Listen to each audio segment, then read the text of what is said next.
Hello, नमस्कार बच्चों। ब्रह्ममुंबई महानगर पालिका शिक्षण विभाग ऑनलाइन एजुकेशन फॉर ऑल कार्यक्रम में आप सभी का स्वागत है। मैं विमलेश कुमार बनोटे फिर से आज जो है कक्षा 8वीं सामान्य विज्ञान तारों की जीवन यात्रा, इसके बारे में हमने इससे पहले भी कुछ वीडियोस देखे थे इससे पहले क्लास में लेसन में। तो इसको हम कंटिन्यू करेंगे आगे और इसका जो है पुनरावर्तन करेंगे फिर से। तो इसमें हमने आपको बताए थे कि हम थोड़ा सा याद करेंगे कि तारों की जो जीवन यात्रा है उसमें हमने बताया था आपको कि गैलेक्सी क्या होता है, और गैलेक्सी जो है उसकी वीडियोस भी आपको दिखाए थे।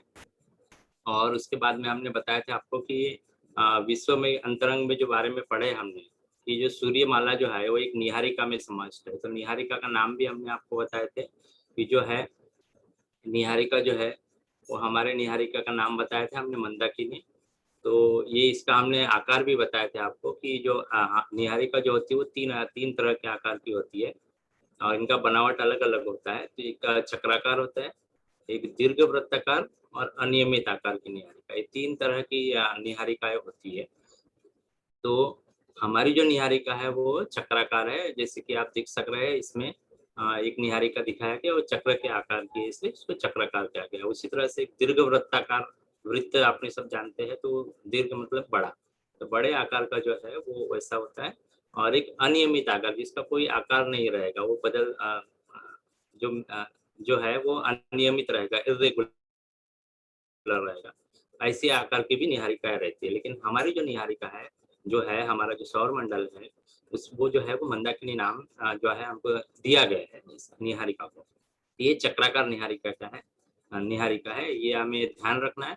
और उसके बाद में बताया गया था कि जैसे कि विश्व में के बारे में सब जानकारी हमको कैसे प्राप्त होती है। तो रात के समय जब हम आसमान की तरफ देखने पर हमें केवल ग्रह और तारे दिखाई देते हैं, फिर अन्य घटकों के बारे में जानकारी हमें कहाँ से मिलती है। तो ये जो जानकारी मिलती है वो दूरबीन से मिलती है। दूरबीन, आप टेलीस्कोप सबने सब परिचित है इससे। तो दूरबीन जो होती है वो एक तो पृथ्वी के पृष्ठभाग पे जो है या जमीन पे जो है वो कुछ दूरबीनें बना रखी जाती है, और कुछ दूरबीनें जो है मानव निर्मित कृत्रिम उपग्रह पर रखी जाती है। कृत्रिम उपग्रह जैसे कि मानव के द्वारा बनाया गया उपग्रह, और जो कृत्रिम नहीं है जैसे कि चंद्रमा है, उपग्रह है ना। तो मानव के द्वारा जो उपग्रह बनाया गया कृत्रिम, उस पे जो है ये दूरबीन रखे जाते हैं।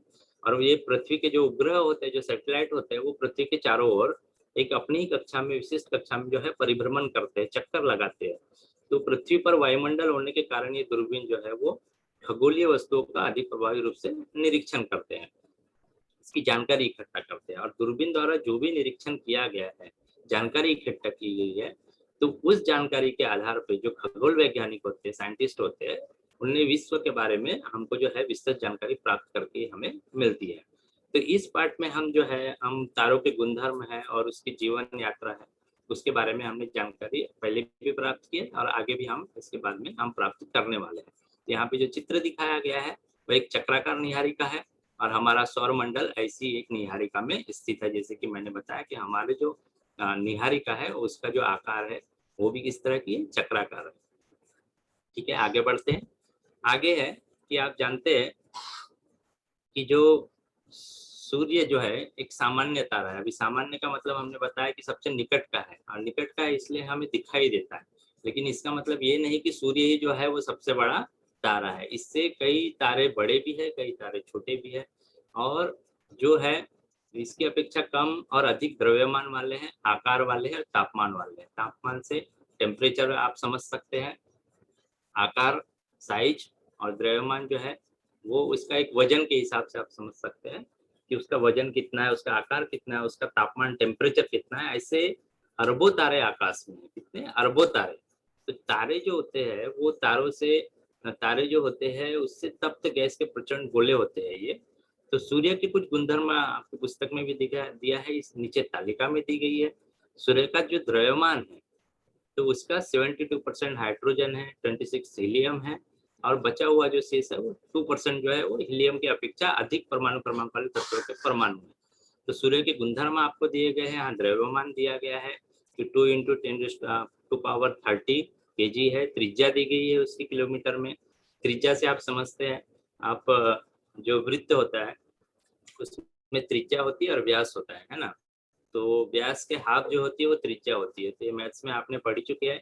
तो त्रिज्या जो है उसकी वो दिखाया गया है यहाँ पे, पृष्ठभाग का तापमान टेम्परेचर दिखाया गया है केल्विन में 5800 5800 केल्विन। तो केंद्र का तापमान भी बताया, इसे पृष्ठभाग का तापमान हुआ। अभी केंद्र किसको कहेंगे, केंद्र का तापमान बताया, केंद्र यानी जो सेंटर पॉइंट होता है। सर्कल में भी एक केंद्र होता है जो मध्य भाग में स्थित बिंदु होता है, तो वो सेंटर पॉइंट जो होता है वो केंद्र का तापमान यहाँ पे बताया गया है।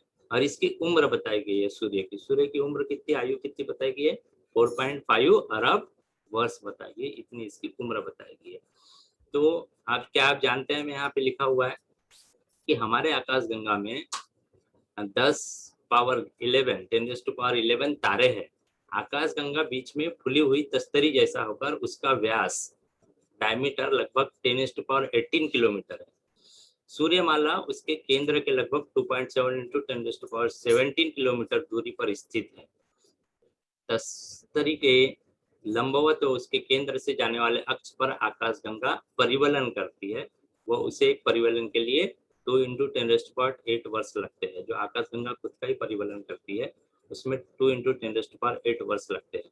तो ये तो क्या आप जानते हैं, हमने पढ़े आकाशगंगा के बारे में बताया, यहाँ बताया गया है। सूर्यमाला उसके केंद्र से लगभग कितने दूर है ये बताया गया है, और यहाँ पे सूर्य के गुणधर्म बताया गया है। तो ये सूर्य के गुणधर्म सभी को पता रहना चाहिए कि उसका द्रव्यमान कितना है, उसकी त्रिज्या कितनी है, उसका पृष्ठभाग का तापमान कितना है, केंद्र का तापमान कितना है सेंटर का, और उसकी आयु जो है, उम्र जो है, एज कितनी है।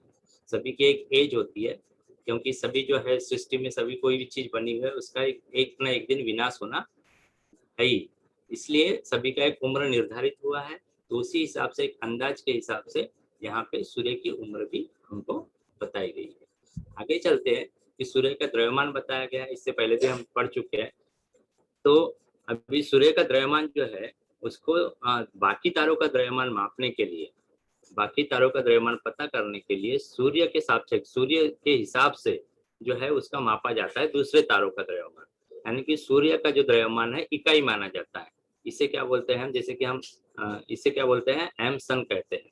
ठीक है, तो मास, सन का जितना मास रहेगा, द्रव्यमान रहेगा, उसी हिसाब से जो है वो दूसरे तारों का उसके सापेक्ष जो है उसके बराबर में, उससे कितना गुना है, कम है, कितना गुना ज्यादा है, ये उस हिसाब से तारों की कैलकुलेशन की गई है। तो सूर्य तथा अन्य तारों की उम्र अर्थात उनके निर्माण के बाद का समय कुछ 10 लाख से पहले का है, विशाल है। इस अवधि में सूर्य के गुणधर्म में परिवर्तन नहीं हुआ है। अगर ऐसा, तो पृथ्वी के गुणधर्म का अध्ययन करके वैज्ञानिकों ने निष्कर्ष किया है कि सूर्य के गुणधर्म उसके जीवन काल में, यानी कि 4.5 अरब वर्ष में बदले नहीं है। खगोल वैज्ञानिकों के विश्लेषण के अनुसार ये गुणधर्म भविष्य में भी धीरे धीरे बदलेंगे।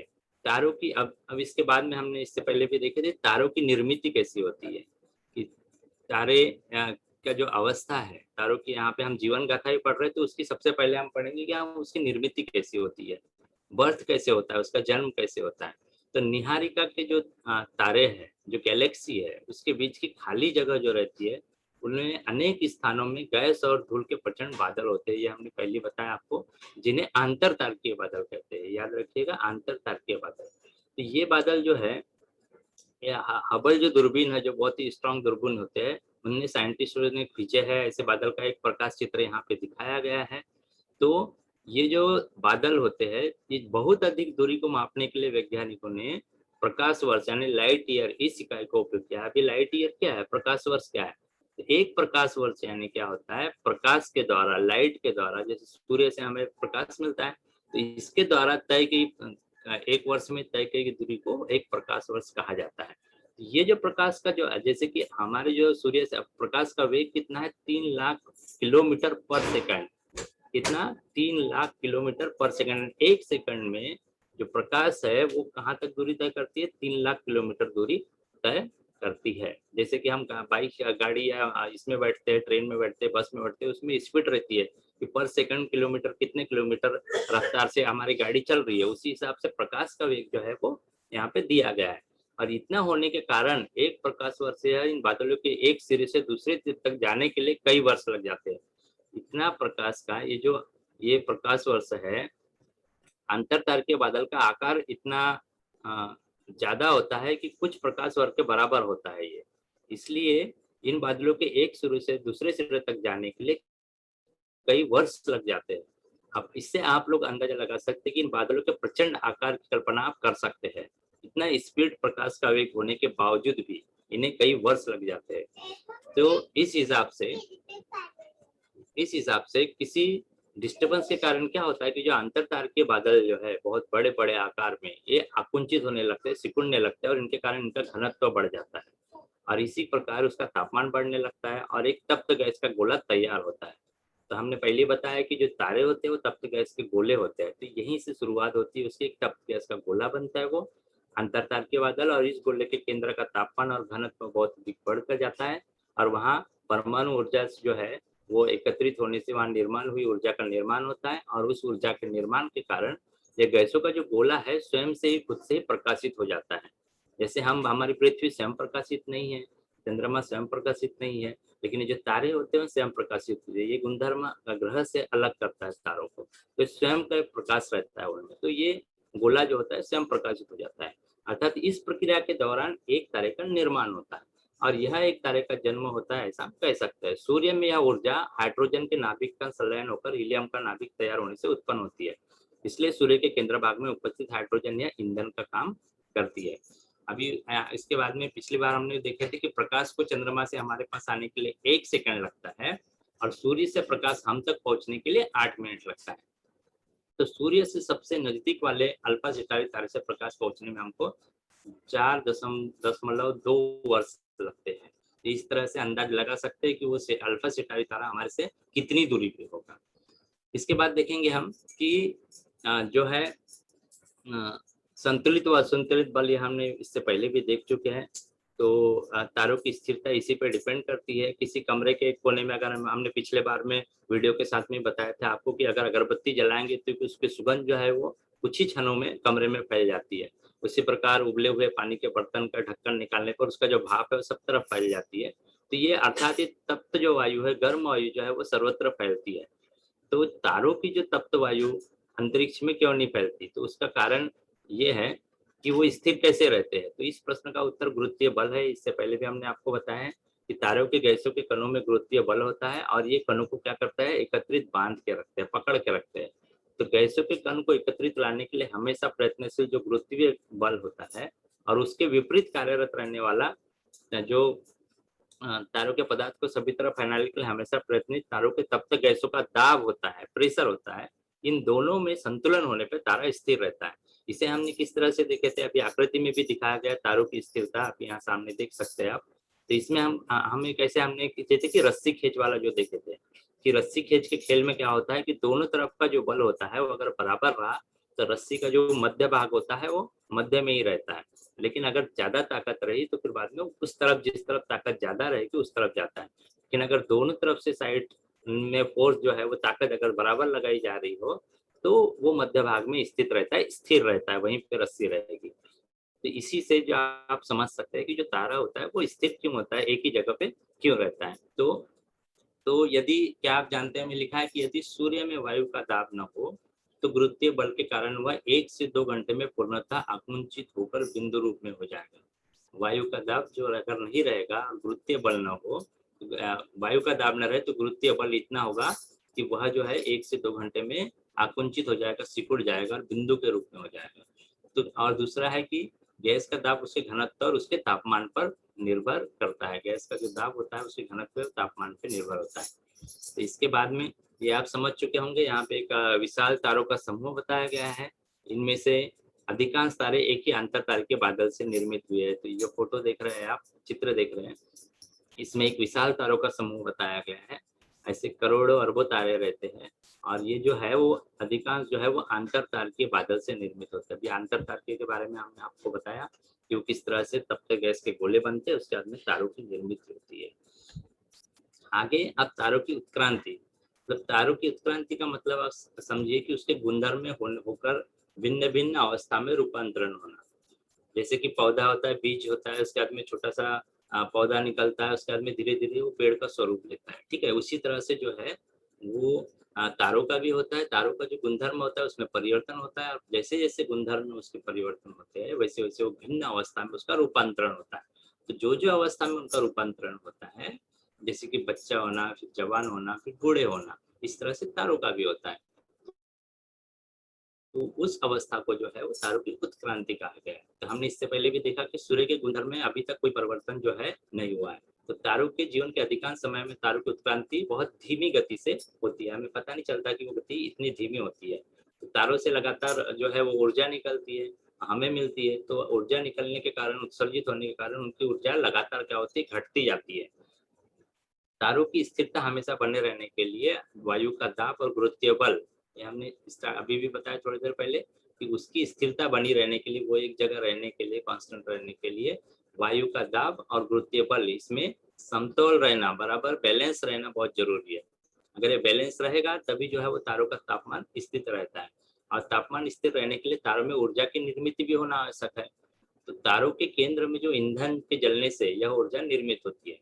तारों के उत्क्रांति का कारण, जैसे ऊर्जा किससे मिलती है, हमें ईंधन हम जलाते हैं तो हमको ऊर्जा मिलती है। तारों के उत्क्रांति का कारण उसके केंद्र का ईंधन जलना और उसकी मात्रा का कम होना होता है। तो जैसे जो अवस्था बदलती है उसकी, तारों की क्यों बदलती है, क्योंकि उसका जो ईंधन है वो जल जाता है और उसकी मात्रा कम हो जाती है। ईंधन समाप्त होने पर ऊर्जा की निर्मित भी समाप्त हो जाती है और तारे का तापमान कम हो जाता है। तापमान कम होने के से जो है वायु का दाब कम हो जाता है और गुरुत्वीय बल से संतुलन नहीं रख पाता, मतलब दोनों बैलेंस बराबर नहीं रख पाते। इसलिए गुरुत्वीय बल और वायु दाब की अपेक्षा अधिक होने के कारण तारा क्या होने लगता है, सिकुड़ने लगता है, आकुंचित होने लगता है। इस कारण दूसरे ईंधन का उपयोग होता है और केंद्र, और जैसे कि केंद्र के हाइड्रोजन समाप्त हो जाने पर हीलियम का विलीकरण होता है और ऊर्जा की फिर से निर्मित शुरू हो जाती है। तो इस तरह से जो है किसी तारे का द्रव्यमान जितना अधिक होएगा उतना ही अधिक ईंधनों का उपयोग होता है। और इस दरमियान जो है, इस अवस्था के टाइम में जो विभिन्न प्रक्रियाओं से तारे गुजरते हैं उनका प्रसरण भी होता है, और संभावित सभी ईंधन समाप्त होने पर ऊर्जा निर्मित पूर्ण रूप से बंद हो जाती है और तारे का तापमान कम हो जाता है। इसलिए गैस का दाब और गुरुत्वीय बल जो है संतुलन नहीं रख पाता, और इसीलिए तारों की उत्क्रांति कब रुकती है यह अब हम देखेंगे, अंतिम अवस्था क्या होती है। ठीक है, तो तारों की जो अंतिम स्थिति है, एंड स्टेज ऑफ स्टार, तारे का द्रव्यमान जितना अधिक उतनी ही तीव्र गति से उसकी उत्क्रांति होती है। ध्यान रखिएगा इस बात को, तारे का द्रव्यमान जितना अधिक होगा उतने ही तीव्र गति से, उतनी ही जलद गति से जो है जल्दी से उसकी जो है उत्क्रांति होगी, उसकी अवस्थाओं में बदलाव होगा, परिवर्तन होगा। तारों की उत्क्रांति में क्रमशः आने वाली अवस्था है, अर्थात तारे की उत्क्रांति का मार्ग, यह भी तारे के द्रव्यमान पर निर्भर करता है। अब तारे के द्रव्यमान जितना होगा उसी हिसाब से उसको वो किस किस अवस्था में जाएगा उसके लिए भी हम कैटेगराइज किया गया है उसको, ये हम देख रहे हैं आगे। हमने देखा कि तारों से उत्सर्जन होने वाली ऊर्जा की निर्मित बंद होने पर तापमान कम हो जाता है, जिससे वायु का दाब कम होता है, तारा सिकुड़ जाता है, घनत्व बढ़ जाता है, और अधिक होने पर उसमें कुछ ऐसा दाब निर्माण होता है जो तापमान पर निर्भर नहीं रहता। ऐसी परिस्थिति में ऊर्जा की निर्मित बंद हो जाती है, रुक जाती है, तारे का तापमान कम होने पर दाब स्थिर रहता है, इस कारण तारे की स्थिरता कायम रहती है, और यही तारे की जो है वो अंतिम स्थिति होती है। तो तारों के जो मूल द्रव्यमान के कारण क्रांति जो होती है उनकी, उसके 3 मार्ग है जैसे कि बताया, तो ये द्रव्यमान पे डिपेंड करता है, उस तारे का कितना द्रव्यमान है उसके हिसाब से 3 मार्ग उसके बताए गए। तो ये अलग 3 समूह बनाए गए, इस अनुसार हम तारों को 3 समूहों में बांट सकते हैं। एक समूह के सभी तारे का जो उत्क्रांति है, एक समूह के सभी तरह की उत्क्रांति का मार्ग, उनकी अंतिम स्थिति एक समान होती है। अगर एक ही समूह के रहेंगे तो वो उसी हिसाब से जो है उनकी अवस्था चेंज होगी। तो द्रव्यमान के हिसाब से ये समूह बनाया गया। अब यहाँ पे आप चित्र में देख रहे हैं द्रव्यमान के अनुसार तारों की उत्क्रांति, तो यहाँ बहुत सारे दिए गए हैं। अंतर तार के बादल का चित्र भी देख रहे हैं आप। कम द्रव्यमान वाला तारा देख रहे हैं वो कैसा दिखता है, अधिक द्रव्यमान वाला तारा महाराक्षसी तारा, लाल राक्षसी तारा, विस्फोट होता है जब उसमें, तब का चित्र है।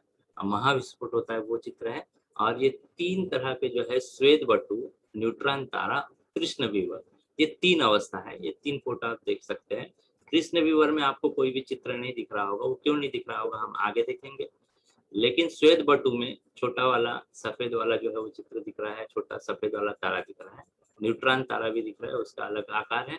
लेकिन कृष्ण विवर का जो है वो यहाँ पे नहीं दिख रहा है। क्यों नहीं दिख रहा है वो हम अभी पता करते हैं कि क्यों नहीं दिख रहा है। तो पहला जो समूह है वो है सूर्य के द्रव्यमान से 8 गुना कम मूल द्रव्यमान वाले तारों की अंतिम अवस्था। जैसे कि हमने आपको बताया कि बाकी तारों का द्रव्यमान कैसे जानेंगे, इसलिए पहले जो सूर्य का द्रव्यमान है उसके हिसाब से उससे कम और उससे ज्यादा, ऐसा इसका कैटेगरी बनाया गया है कि तारों का द्रव्यमान अगर सूर्य से कम है तो वो कम वाला, सूर्य से कितना ज्यादा है तो वो ज्यादा वाला। तो ये जो पहला वाला जो समूह है वो सूर्य के द्रव्यमान से 8 गुना कम द्रव्यमान जिसका रहेगा, यानी कि सूर्य से कम द्रव्यमान वाले जो तारे हैं 8 गुने कम द्रव्यमान वाले, तो वो दिखाया गया M star less than 8 M sun. ठीक है। अंतिम अवस्था, इन तारों की उत्क्रांति के समय उनका बड़े पैमाने पर प्रसरण होता है। अभी जब इनकी उत्क्रांति होती है, परिवर्तन होता है गुणधर्म में इनके, तो वो बड़े पैमाने पर प्रसरण होता है। प्रसरण मतलब फैलाव होता है, फैलते हैं, और उनका आकार जब फैलेंगे तो आकार क्या होता है 100 से 200 गुना बढ़ता है। कितना? 100 से 200 गुना बढ़ जाता है। इस अवस्था में उस पर लाल राक्षसी तारा, अभी चित्र देख सकते हैं लाल राक्षसी तारा कैसा दिखता है। जब 100 से 200 गुना आकार बढ़ जाता है, बहुत बड़ा हो जाता है वो, और वो लाल राक्षसी तारा के नाम से जाना जाता है। यह नाम उसके बड़े आकार के कारण होता है तथा उसका तापमान कम होने से वो लाल छौर दिखने के कारण ऐसा दिखता है, लाल दिखता है तापमान कम होने के कारण। अन्य प्रकार के तारों की अपेक्षा लाल राक्षसी तारे का आकार जो है वो आकृति में दिखाया गया है। पिछली वाली आकृति में पुस्तक में आप देख सकते हैं 19.2 वाले में। उत्क्रांति के अंत में तारों का विस्फोट होता है। जब उत्क्रांति के अंत में क्या होता है, तारे का विस्फोट होता है, वो विस्फोट दिखाया गया है चित्र में आपको। तारों का बाहरी आवरण जो होता है, बाहर का जो आवरण होता है उसका कवर जो होता है, वो बाहर का जो कवर होता है वो दूर फेंक दिया जाता है, और जो अंदर का भाग होता है वो सिकुड़ जाता है। देखिए, बाहर का भाग फेंक दिया जाता है और अंदर का जो भाग होता है, आवरण होता है, वो सिकुड़ जाता है, आकुंचित हो जाता है। तो ये अंदर का जो भाग है उसका आकार जो है साधारण रूप से पृथ्वी के आकार, अभी पृथ्वी के आकार के उतना लगभग हो जाता है। तो तारों का द्रव्यमान पृथ्वी की अपेक्षा बहुत अधिक होने के कारण तथा आकार पृथ्वी के बराबर होने से उसका जो घनत्व है वो बढ़ जाता है। ऐसी स्थिति में उनके इलेक्ट्रॉन के कारण निर्माण हुआ दाब तापमान पर निर्भर नहीं रहता, और वह तारों के गुरुत्वीय बल को अनंत समय तक संतुलित रखने के लिए पर्याप्त होता है। तो ऐसे समय क्या होता है, इलेक्ट्रॉन के कारण निर्माण हुआ दाब तापमान पे निर्भर नहीं होता, टेम्परेचर पे, और वो गुरुत्वीय बल को अनंत समय तक संतुलित रखने के लिए फिर वो पर्याप्त हो जाता है।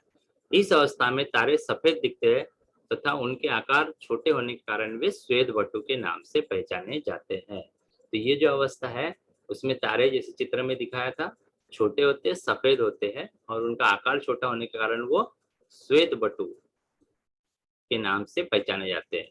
और इसके बाद उनका तापमान कम होते जाता है, परंतु आकार और द्रव्यमान जो है वो हमेशा के लिए जो है स्थिर रहता है, अनंत समय तक स्थिर रहता है। इसलिए यह जो है अभी हमेशा के लिए स्थिर रहेगा, मतलब उसी अवस्था को जो है वो अंतिम अवस्था मानी जाती है। तो श्वेत वटु का एक निर्मित के समय बाहर फेंका गया गैसों का और उनका चित्र दिया गया है। तो ये मध्य भाग में श्वेत वटु है, और उसके आजू बाजू में जो है आपको बताया हमने कि बाहर का आवरण फेंक दिया गया है, और मध्य भाग में सिर्फ छोटा सा जो है वो श्वेत वटु जो है वो तारा वहाँ पे है, वही इसकी जो है अंतिम स्थिति है। तो क्या आप जानते हैं, यहाँ लिखा हुआ है कि जब सूर्य लाल राक्षसी तारों की अवस्था में जाएगा तब उसका व्यास इतना बढ़ जाएगा कि वह बुध और शुक्र ग्रहों को निगल लेगा। जब प्रसरण होगा, जब लाल राक्षसी तारा हमने बताया कि जब बनता है तो उसका आकार बहुत गुना ज्यादा, 100-200 गुना आकार उसका बढ़ जाता है। तो जब ऐसा होगा तो क्या होगा कि जो पास वाले जो ग्रह है बुध और शुक्र जो है उन ग्रहों को भी वो निकल जाएगा, इतना उसका व्यास हो जाएगा। व्यास से आप समझ रहे हैं, पृथ्वी भी उसमें समाविष्ट होने की संभावना है। तो सूर्य को इस स्थिति में आने के लिए लेकिन क्या लगेंगे, अभी जो है हमें जो है लगभग 4 से 5 अरब वर्ष जो है हमको लगेंगे इस सिचुएशन में आने के लिए। इसके बाद में देखिए कि जब सूर्य लाल राक्षसी तारे की अवस्था में आएगा, देखिए सूर्य जब लाल, ये हमने देख लिए, उसके लिए कितना समय लगेगा। उसके बाद में दूसरा समूह है सूर्य के द्रव्यमान से 8 से 25 गुना द्रव्यमान, यानी सूर्य के द्रव्यमान से 8 गुना ज्यादा से लेके 25 गुना ज्यादा तक, ठीक है, वाले तारों की अंतिम अवस्था। तो ये तारे भी ऊपरी तारों के समान लाल राक्षसी तारे व बाद में महाराक्षसी तारे इस अवस्था में से जाते हैं। इससे क्या समझ रहे हैं आप कि ऊपर वाले पे जो समूह था, पहला समूह जो 8 गुना कम था द्रव्यमान जिनका सूर्य से, वो तारे भी लाल राक्षसी तारे बनते हैं और महाराक्षसी तारे इस अवस्था से बनते हैं, गुजरते हैं। उसी तरह से ये तारे भी जो है दूसरा समूह वाले तारे, ये तारे भी ऊपरी तारों के समान ही लाल राक्षसी और महाराक्षसी तारे इस जो है अवस्था से जाते हैं। महाराक्षसी अवस्था में उनका आकार 1000 गुना बढ़ सकता है, लेकिन इनका जो है वो द्रव्यमान भी ज्यादा रहता है, इसलिए इनका उस अवस्था में वहां पे जो है वो 100 से 200 बढ़ रहा था, यहाँ पे महाराक्षसी अवस्था में इनका आकार क्या होता है 1000 गुना बढ़ सकता है, इसलिए इनको क्या कहा गया महाराक्षसी। तो उसमें अंत में होने वाला महाविस्फोट जो होता है वो बहुत ही शक्तिशाली होता है और उसमें प्रचंड मात्रा में ऊर्जा निकलने के कारण ये तारे दिन में भी दिखाई दे सकते हैं, इतने प्रचंड इनका विस्फोट होता है। महाविस्फोट से बचा हुआ केंद्र का भाग आकुंचित हो जाता है, सिकुड़ जाता है और उसका आकार लगभग 10 किलोमीटर हो जाता है। इस अवस्था में वह संपूर्ण रूप से न्यूट्रॉन का बना होता है, इसलिए इसे न्यूट्रॉन तारा कहते हैं। ठीक है, अभी न्यूट्रॉन तारा पूरा न्यूट्रॉन का बना रहेगा, इसलिए इसको न्यूट्रॉन तारा कहेंगे। तो तारे का न्यूट्रॉन के कारण निर्माण हुआ ताप तापमान पर निर्भर नहीं करता तथा वह अनंत समय तक गुरुत्वीय बल को संतुलित करने में सक्षम होता है। ये न्यूट्रॉन तारा के बारे में आप समझ चुके होंगे कि महाविस्फोट होने के बाद में वो आकुंचित हो जाता है, 10 किलोमीटर तक के वो आकार हो जाता है उनका, और इनको न्यूट्रॉन तारा कहा जाता है। और जो है न्यूट्रॉन के कारण निर्माण हुआ ताप तापमान पर निर्भर नहीं करता और वह अनंत समय तक गुरुत्वीय बल को संतुलित करने में सक्षम होता है। तो यही जो न्यूट्रॉन तारे है, यही इन तारों की अंतिम अवस्था होती है। ये जो आगे जो है जो 1054 में सन आंख के द्वारा देखे गए महाविस्फोट के स्थान का अभी ले गया प्रकाश चित्र है। इसके बारे में भी आगे हम जानकारी करते हैं कि जो श्वेत बट्टू तारों का आकार है, इससे पहले देखते हैं हम कि श्वेत बट्टू तारों का जो आकार है पृथ्वी जितना छोटा होता है और उनका घनत्व तो बहुत अधिक होता है। उसमें एक चम्मच पदार्थ का वजन लगभग कुछ टन के बराबर होता है। न्यूट्रॉन तारों का आकार श्वेत बट्टू तारों की अपेक्षा बहुत ही छोटा होने के कारण उसका घनत्व उससे अधिक होगा और उसमें एक चम्मच पदार्थ का वजन जो है पृथ्वी पर जितने भी प्राणी मात्र का वजन है उसके बराबर में एक चम्मच का वजन होगा। इससे आप समझ सकते हैं। तो इस तरह से दोनों का बताया गया, न्यूट्रॉन में भी बताया गया, श्वेत बट्टू में। तो न्यूट्रॉन श्वेत बट्टू तारा जो है वो उसका घनत्व जो है वो एक चम्मच का वजन जो है लगभग कुछ टन होएगा। लेकिन अगर न्यूट्रॉन तारे का बात करेंगे हम उसके सापेक्ष में, तो एक चम्मच का जो वजन है वो पृथ्वी के सभी जितना पृथ्वी में जितने प्राणी मात्र है, जीव जंतु है, सभी है उसके वजन के बराबर होगा। उसके बाद में है हमारे आकाशगंगा के एक तारे पर लगभग 7500 वर्ष पूर्व महाविस्फोट हुआ था। तो जैसे हमने बताया कि जो अवस्था बदलती है, उत्क्रांति होती है तारों की, तो उसमें विस्फोट होता है आखिर में, जो महाविस्फोट होता है। तो वो हमारे आकाशगंगा में, जिस आकाशगंगा में हम रहते हैं, वहां पे एक तारे का लगभग 7500 वर्ष पहले एक महाविस्फोट हुआ था और वह तारा हमसे लगभग 6500 प्रकाश वर्ष दूर होने के कारण उस विस्फोट से बाहर निकलने वाले प्रकाश को हम जो है हम तक पहुंचने के लिए 6500 वर्ष लगे। और ये जो दूरी मापने के लिए हमने बताया एक प्रकाश वर्ष का जो है वो इस्तेमाल किया जाता है, तो उस हिसाब से 6500 वर्ष लगे हम तक उसका प्रकाश पहुंचने में। और यह पृथ्वी पर यह विस्फोट चीनी लोगों ने कब देखा? सन 1054 में यह प्रथम बार उनने देखा। अभी पहली बार 1054 में उनने देखा, लेकिन वो इतना तेजस्वी था वो महाविस्फोट कि दिन में सूर्य के प्रकाश में भी जो है वह निरंतर 2 वर्ष तक के दिखाई दिया। कितने वर्ष तक के? 2 वर्ष तक के उसका जो प्रकाश है वो उजाला दिखाई दिया। तो विस्फोट के बाद लगभग 1000 वर्ष बीतने के पश्चात भी वहां की जो गैस है वो 1000 किलोमीटर प्रति सेकंड से अधिक वेग से प्रसारित हो रही थी। तो इस हिसाब से है कि वहां की गैसें कैसे 1000 किलोमीटर पर सेकंड से वेग से प्रसारित हो रही थी, उसके बाद भी 1000 वर्ष बीतने के बाद भी। तो इस तरह से जो है विस्फोट होता है और वो हमको कब दिखाई देता है, वो प्रकाश वर्ष के जो है वो दूरी के हिसाब से तय करते हैं। तीसरा समूह है सूर्य के द्रव्यमान से 25 गुना अधिक द्रव्यमान वाले तारों का अंतिम अवस्था। तो 2 देखे इससे पहले, पहला 8 से कम वाले, उसके बाद में 8 से 25 वाले गुना ज़्यादा वाले, और उसके बाद में 25 गुना अधिक द्रव्यमान वाले। तो 25 गुना अधिक द्रव्यमान वाले जो सूर्य से है, इन तारों की उत्क्रांति जो है ऊपर दिए गए दूसरे समूह के तारों की जैसी होती है, परंतु महाविस्फोट के बाद कोई भी दाब या उसके प्रचंड गुरुत्वीय बल को संतुलित नहीं रख पाता, और वो तारा जो है, इससे पहले वाले हमने देखे कि गुरुत्वीय बल को संतुलित रखता है, इसलिए वो जो है उनकी अवस्था वो बनी रहती है। लेकिन इसमें क्या होता है कि गुरुत्वीय बल संतुलित नहीं होता, बैलेंस नहीं बन पाता, और वे तारे हमेशा के लिए सिकुड़ जाते हैं। तो उनका आकार क्या होता है, धीरे धीरे छोटा होने के कारण घनत्व जो है और गुरुत्वीय बल बहुत अधिक बढ़ जाता है। इसलिए तारों के पास की सभी वस्तुएं, गुरुत्वीय बल बढ़ने से क्या होता है कि जितनी भी वस्तुएं जो है वो वस्तुएं तारों की ओर आकर्षित होने लगती है, और तारा उसको खींचने लगता है, और खींच के क्या करता है, तारा सबको क्या हो जाता है, निगल लेता है। एक सिंपल भाषा में बोले तो क्या होता है, तारा सभी को निगल लेता है, और इस प्रकार के तारे से बाहर कुछ भी नहीं निकल सकता। वो सारी चीज उसके गुरुत्वाकर्षण के इसमें आएगी, जितने उसके एरिया में खींचने की ताकत रहेगी, उस वहां तक के एरिया के जितने क्षेत्र के जितने भी पिंड रहेंगे, वो सारे जो है वो उसमें समा हो जाएंगे। तो यहाँ तक कि प्रकाश भी बाहर नहीं निकल सकता। एक ध्यान देने वाली बात है कि इसमें क्या होता है, लाइट भी बाहर निकल नहीं सकता। और उसी प्रकार तारे पर पड़ने वाला प्रकाश परावर्तित नहीं होता।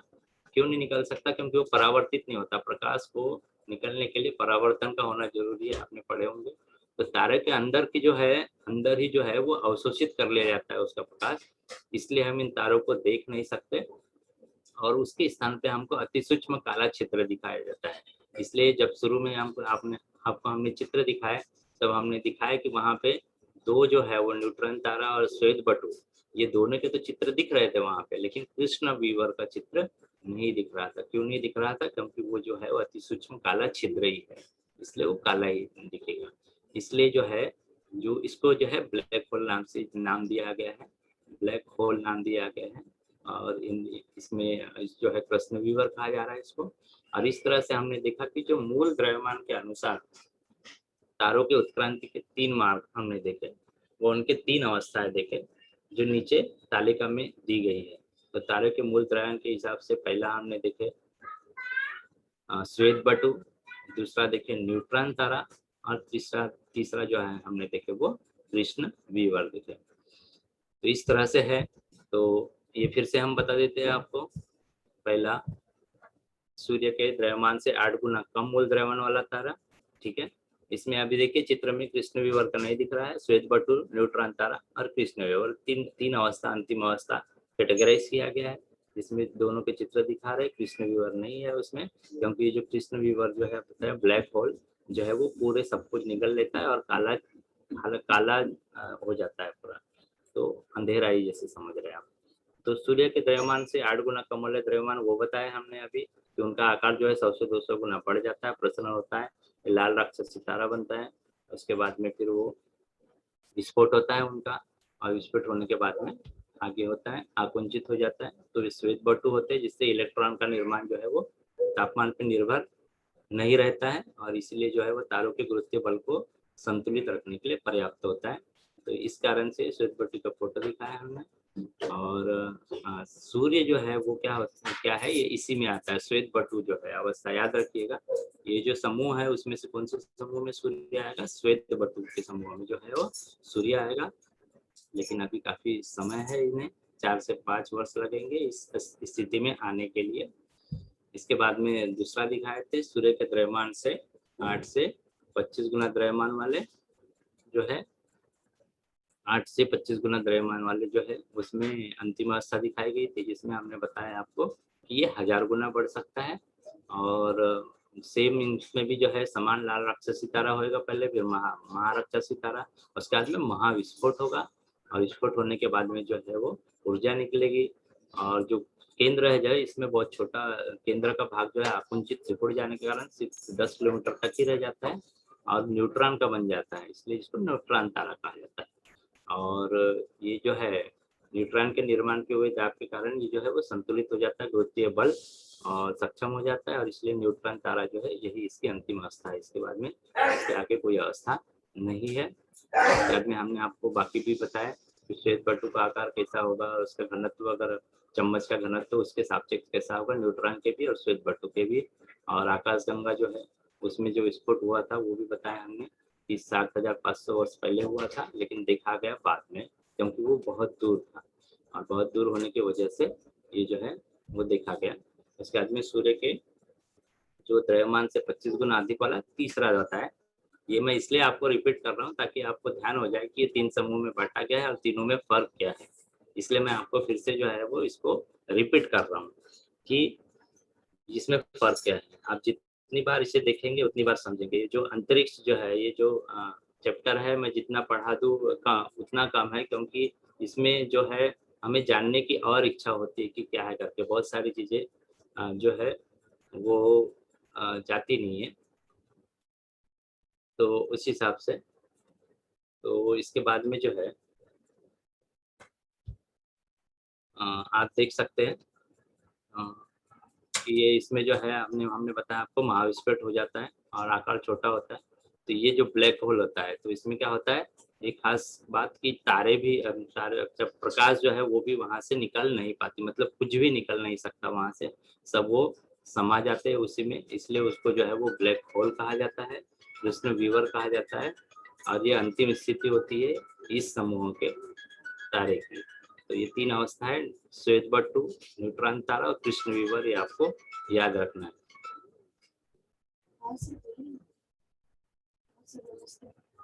उसके बाद में देखिए अभी हम हेलो हेलो सर, हेलो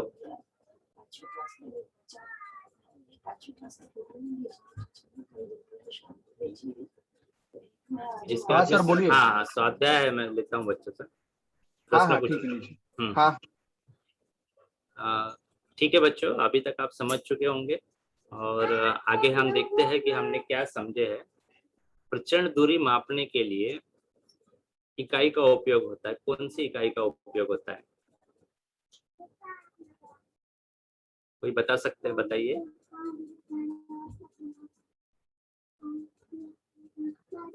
प्रकाश वर्ष। हाँ बहुत बढ़िया, वेरी गुड। प्रचंड दूरी मापने के लिए जो है वो हमने इससे पहले देखा कि प्रचंड दूरी मापने के लिए जो है वो क्या होता है, प्रकाश वर्ष इकाई का उपयोग होता है। तो ये प्रकाश वर्ष इकाई क्या होती है वो भी हमने बताया कि जो प्रकाश है किलोमीटर प्रति सेकंड का जो रफ्तार है वो उस हिसाब से 1 साल में जो अगर वो प्रकाश जो है जितनी दूरी तय करेगा वो दूरी मापने के लिए प्रकाश वर्ष इकाई का उपयोग किया जाता है। आपने बहुत अच्छी तरह से समझ लिया है। आगे के हम प्रश्न की ओर बढ़ते हैं कि प्रकाश का वेग कितने किलोमीटर पर सेकंड है।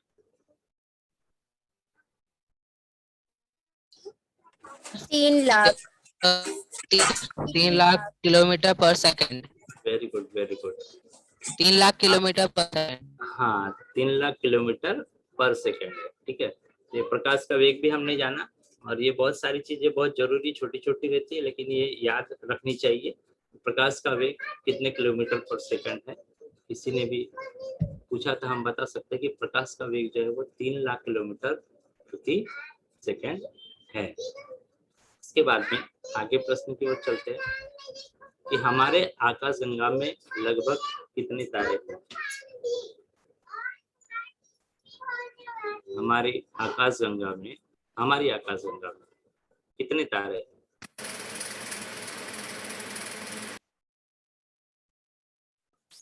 असंख्य।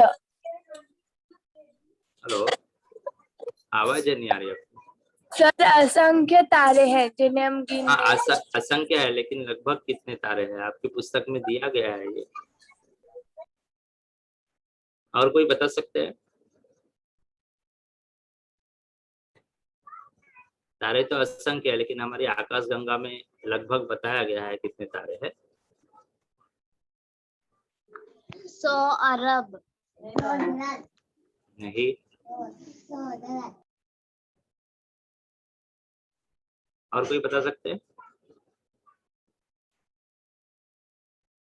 10/11। हाँ वेरी गुड। क्या नाम है आपका। Sneha Akshayvarnath Gupta. Okay, Sneha Gupta, very good. हाँ। हमारे आकाशगंगा में लगभग जो है 10⁻11 10 का पावर 11 इतने तारे जो है हमारी आकाशगंगा में है। वेरी गुड, बहुत अच्छा। आगे प्रश्न की ओर चलते हैं। सूर्य की अंतिम अवस्था क्या होगी? 3 अवस्था बताया गया है, बराबर है? 3, श्वेत बटु, न्यूट्रॉन तारा और कृष्ण विवर। तो सूर्य जो है, हमारे सूर्य की अंतिम अवस्था कौन सी होगी? इन तीनों में से सूर्य जो है कौन सी अवस्था से गुजरेगा? कौन से समूह में सूर्य को रखा गया है? 3 अवस्थाएं हमने आपको बताया, श्वेत बटु, न्यूट्रॉन तारा और कृष्ण विवर।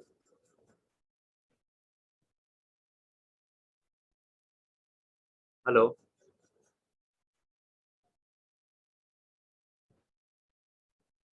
बता सक रहे कोई?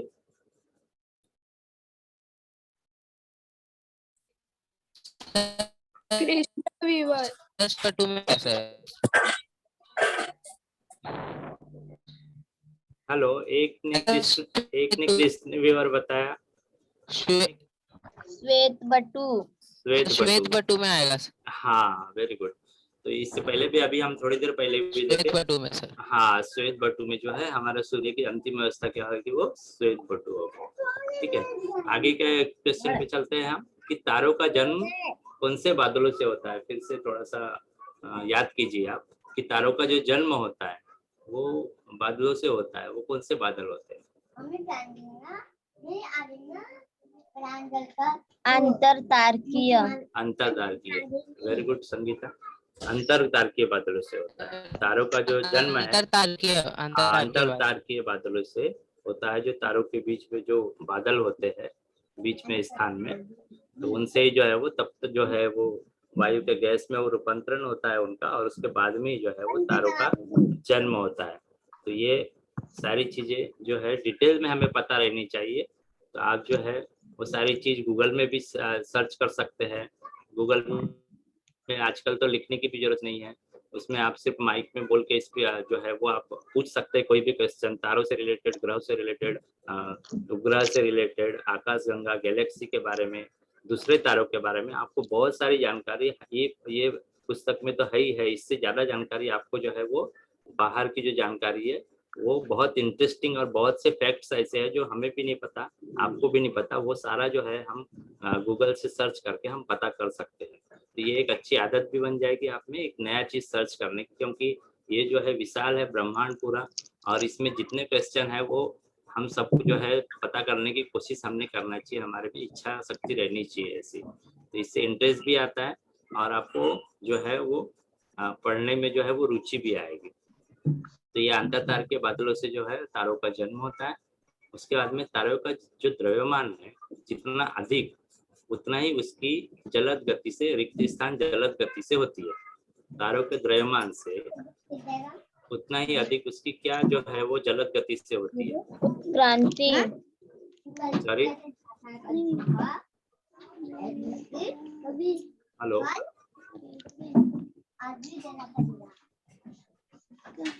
हाँ संगीता बोलो। हेलो, तीव्र गति।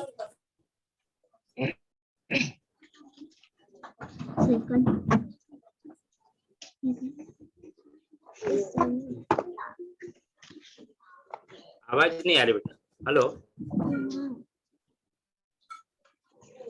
तारों का द्रव्यमान जितना अधिक उतना है उसकी क्या होगी जलद गति से? हाँ,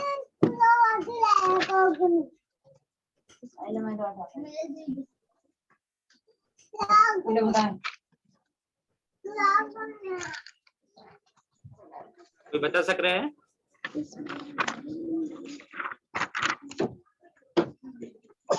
संगीता बता रहे हैं आप? आवाज आ रही मेरी?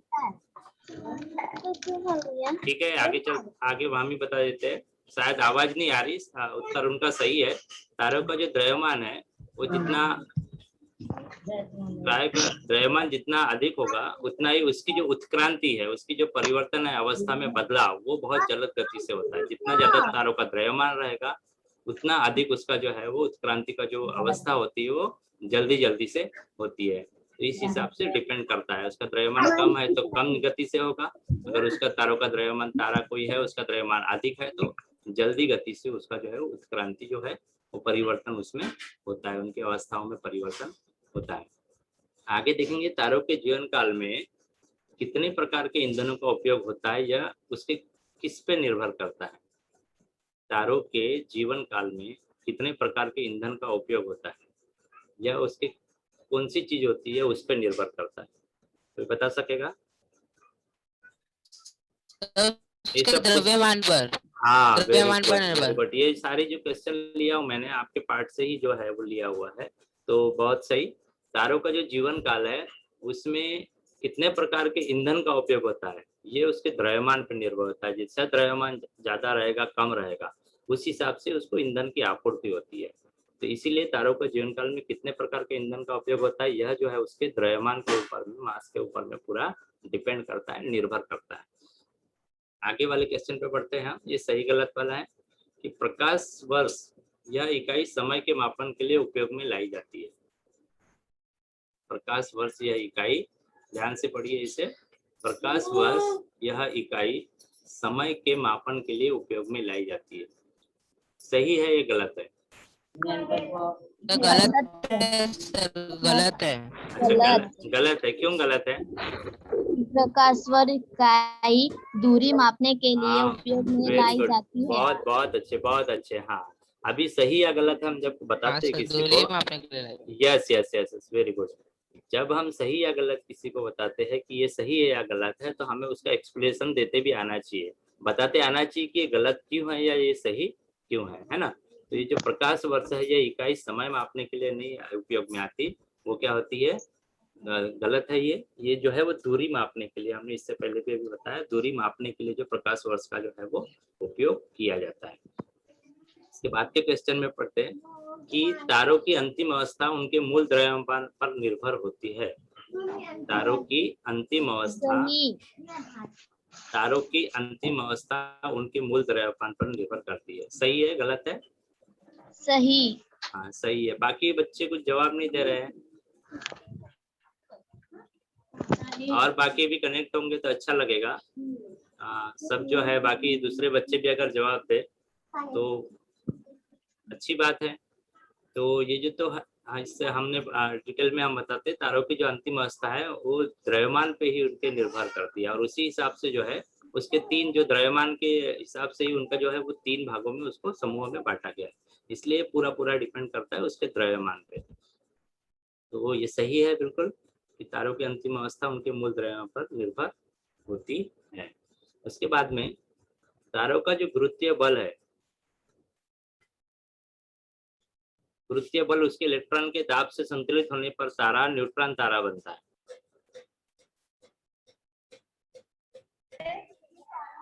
हेलो, तारों का गुरुत्वीय बल उसके इलेक्ट्रॉन के दाब से संतुलित होने पर जो तारा है वो न्यूट्रॉन तारा बनता है। सर गलत है। हाँ गलत है। गलत है सर। Yes sir. क्यों गलत है?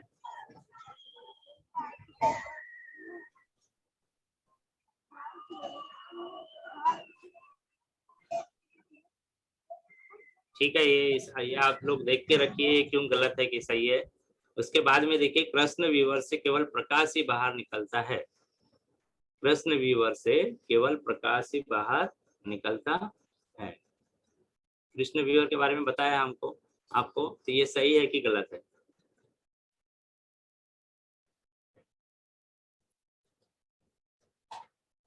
हेलो,